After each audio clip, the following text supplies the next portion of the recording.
Bonjour à tous. Alors, cette fois-ci, on va se retrouver pour parler de l'abattement horaire des ambulanciers. Alors, je le précise pas forcément en fait à chaque vidéo, parce que c'est pas toujours le cas, donc là je vais le faire pour ne pas l'oublier. Cette chaîne YouTube qui parle principalement pour l'instant que de vidéos sur le métier d'ambulancier s'adresse en général plutôt aux gens qui ne connaissent pas le métier et qui ne sont pas ambulanciers et qui ne vont pas forcément le devenir.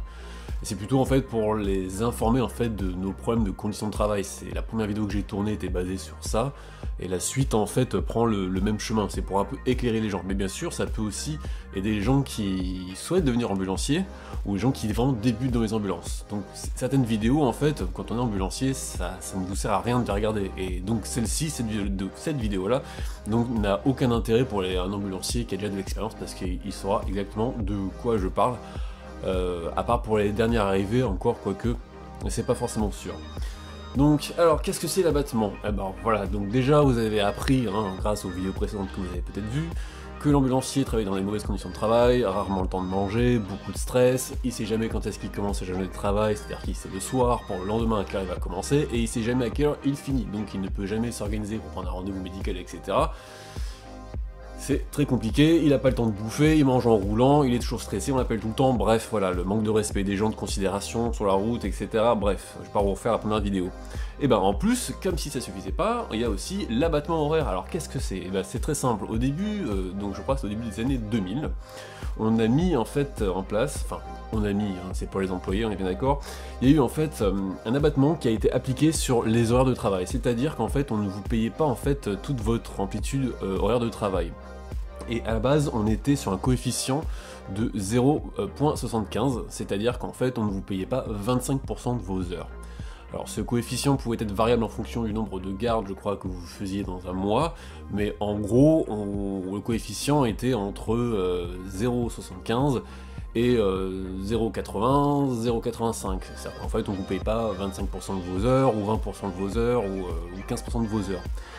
Ce qui veut dire tout simplement que, par exemple, un ambulancier qui fait 50 heures semaine, de moyenne dans le métier, quand il faisait 200 heures à la fin de son mois, en fait, on lui payait pas 50 heures. C'est sympa, c'est-à-dire qu'en fait, il était payé 35 heures pour avoir travaillé 200 heures. C'est pas mal, ça. Quand déjà tu bouffes pas le midi, que tu sais pas quand est-ce que tu commences, que tu sais pas quand est-ce que tu finis, en plus, on te paye pas toutes tes heures. Voilà. Ça, c'est quelque chose, évidemment, que quand on n'est pas ambulancier, on ignore complètement.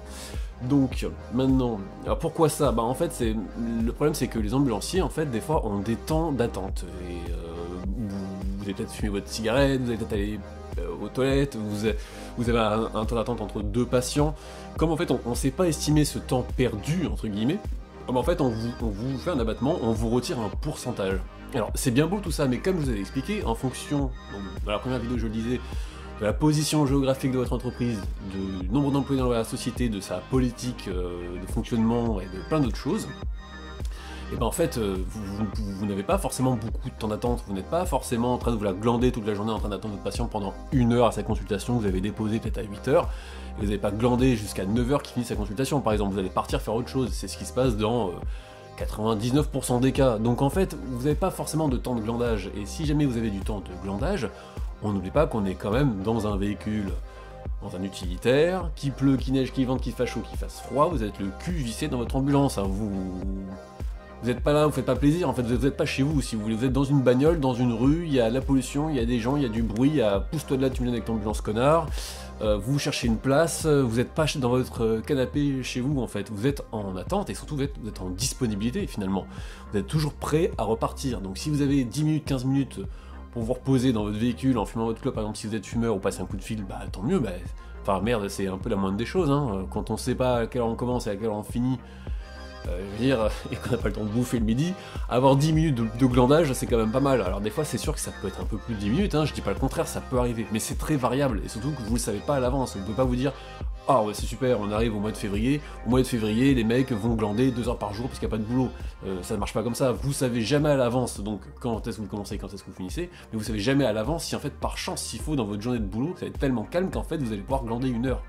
Parce qu'avec 1 heure de temps libre, à ce moment-là, si vraiment vous attendez vraiment 1 heure à rien foutre, vous pourrez peut-être, je sais pas moi, enfin c'est difficile à faire, mais vous aurez pu prévoir de faire quelque chose pendant ce temps, mais c'est pas le but, vous êtes en tenue, vous êtes travaillé, donc vous êtes à la disposition. Donc pour moi, ce système d'abattement est totalement injuste et infondé, ou alors il aurait pu en avoir un, mais le taux aurait été beaucoup plus faible, peut-être 5% pour être plus réaliste. Bref, donc ce taux en fait avec le temps, hein, parce que je pense que c'est aussi lié avec la ras-le-bol hein, des gens dans le métier, en fonction des années, donc depuis les années 2000, ça a évolué dans le sens positif du terme pour les employés, les ambulanciers, et donc ce taux a été réduit, et moi quand j'ai commencé dans les ambulances, on était à 15%, donc c'est quand même pas mal, hein. Puis c'est tombé assez rapidement à 14, puis assez rapidement, enfin 2-3 ans après à 10, et maintenant, sur la fin, ce taux était de 10, c'est-à-dire que 10% d'abattement, c'est le taux que tout le monde connaît, que... Voilà, c'est en général ça, c'est 10%, bah en fait, comme vous savez qu'un ambulancier fait en moyenne 10 heures par jour, hein, et ben 10% c'est une heure de travail retirée. C'est beaucoup, hein, 10%, une heure par jour retirée, si vous êtes parmi les ambulanciers qui... dans la majorité qui bossent quand même pas mal, 10% une heure par jour, en fait c'est franchement clairement injuste.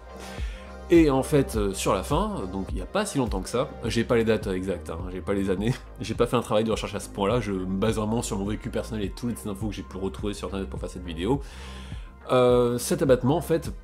a été réduit, en fait, et a été normalement supprimé, donc normalement ce n'est plus appliqué dans la société, alors je dis normalement, hein, je suis pas sûr à 100%, mais par contre ils ont mis en place une autre chose, c'est que maintenant au lieu de parler de pourcentage et d'amplitude, et ben en fait on peut vous retirer jusqu'à 1h30 de pause, voilà. Donc en général, à savoir qu'en général, dans la moyenne, les patrons vont vous retirer 1 heure, voilà, ils vous retirent 1 heure, donc on vous retire pas 10%, mais on vous retire 1 heure. Alors, une journée de 10 heures, moins 10%, ça fait 1 heure, et là en fait on vous retire 1 heure maintenant, donc en fait, bah oui, vous êtes fait baiser la gueule, ça revient même. Donc voilà, donc maintenant il faut savoir que, bon bah, il y a un ras-le-bol général, hein, comme je disais aussi un peu dans mes autres vidéos, il y a de plus en plus de gens qui sont quand même gavés, les patrons ont de plus en plus de mal à trouver des employés, surtout des diplômés, c'est vraiment, il y a un manque, et c'est de pire en pire, et c'est pas nouveau, il y a vraiment un gros ras-le-bol. Du coup, en fait, certains patrons n'appliquent pas du tout, plus du tout cet abattement ou ce retrait de pause, en fait. Donc vous avez des sociétés, en fait, où on va vous payer toutes vos heures. Ah, et encore heureux, vu que, comme je le disais dans la vidéo d'avant, on vous paye toutes vos heures, mais des fois, on vous donne pas vos RCO, vos repos obligatoires, et ni on vous les paye, comme j'avais dit dans la vidéo, celle juste avant. Donc, en fait, au bout du compte, bah, oui, si vous êtes dans une compagnie qui ne retire pas les fameux 10% ou l'heure, bah déjà vous êtes déjà un peu plus, c'est déjà plus intéressant pour vous, donc travailler pour une boîte qui n'applique pas ça, c'est assez facilement vérifiable, enfin quand on n'est pas dans le métier, qu'on veut le découvrir, c'est difficile de se renseigner dans une boîte en disant, enfin ça fait, je sais pas, ça peut être un mauvais genre, mais en tout cas oui, on peut poser la question, des fois on le sait par le bouche à oreille, et donc du coup, si les gars, si vous voulez faire ambulancier, il faut pas travailler dans une boîte qui vous retire 1 heure, ou qui vous fait un 10% ou je sais pas quoi. C'est déjà un métier salement payé par rapport au nombre d'heures effectuées avec des conditions de merde, donc s'il vous plaît, faites-vous payer toutes vos heures, et si possible, avec vos RCO payés ou pris, hein, voilà. Donc voilà, bah, c'était tout ce qu'il y avait à dire par rapport à cette vidéo. Donc en conclusion, pour terminer, cet abattement, en fait, qu'importe le pourcentage, il est complètement injuste, même ce retrait de temps de pause, vu que, à moins que vous ayez vraiment 1 heure de pause posée, avec une vraie salle de pause, avec un vrai temps pour vous arrêter, 1 heure, et qu'on vous décompte 1 heure, à la limite moi je veux bien, mais c'est très rarement le cas. Donc voilà, en conclusion, cet abattement, ce retrait d'heures payées, en fait, c'est totalement une injustice, et ça l'était encore plus dans les débuts, enfin je sais pas si vous imaginez, 25% d'heures, n'importe quel métier, vous voulez travailler gratos en fait, les mecs à l'époque se faisaient retirer 1 semaine de boulot, ils bossaient l'équivalent de 5 semaines, on leur en payait 4. C'est quand même, c'est ouf quand même. Donc, et c'est complètement peu justifié. L'ambulancier, il est à la disposition du patron. Il peut se tourner les pouces un peu dans l'ambulance, mais en général, on l'envoie toujours quelque part ailleurs faire quelque chose. Il est en attente, et puis en plus, quand il a vraiment rien à faire, on va lui demander d'aller faire des papiers, on appelle ça des prescriptions médicales de transport, ou des bons de transport dans le jargon, et en fait, l'ambulancier, c'est aussi un peu une secrétaire, il va aller courir après les secrétaires des médecins pour leur dire « faut me faire la prescription médicale de transport d'un patient que j'ai effectué à l'époque », donc vous allez chercher les papiers, des fois vous allez dans un secrétariat, le secrétariat il est fermé, donc il faudra en fait revenir plus tard. Quand vous y arrivez, la secrétaire elle vous dit, hein, entre guillemets, vous me cassez les couilles avec ces papiers, je vous ferai pas ou je vous ferai plus tard. Donc voilà, l'ambulancier il a toujours quelque chose à faire, il s'ennuie jamais. Et en fait, ce retrait de temps de travail est complètement en fait injustifié à partir du moment où la pause n'est pas réelle par rapport au temps retiré et si elle ne se passe pas dans les bonnes conditions. Ce qui est vrai dans beaucoup de cas encore une fois de plus. Voilà, je vous remercie de m'avoir écouté.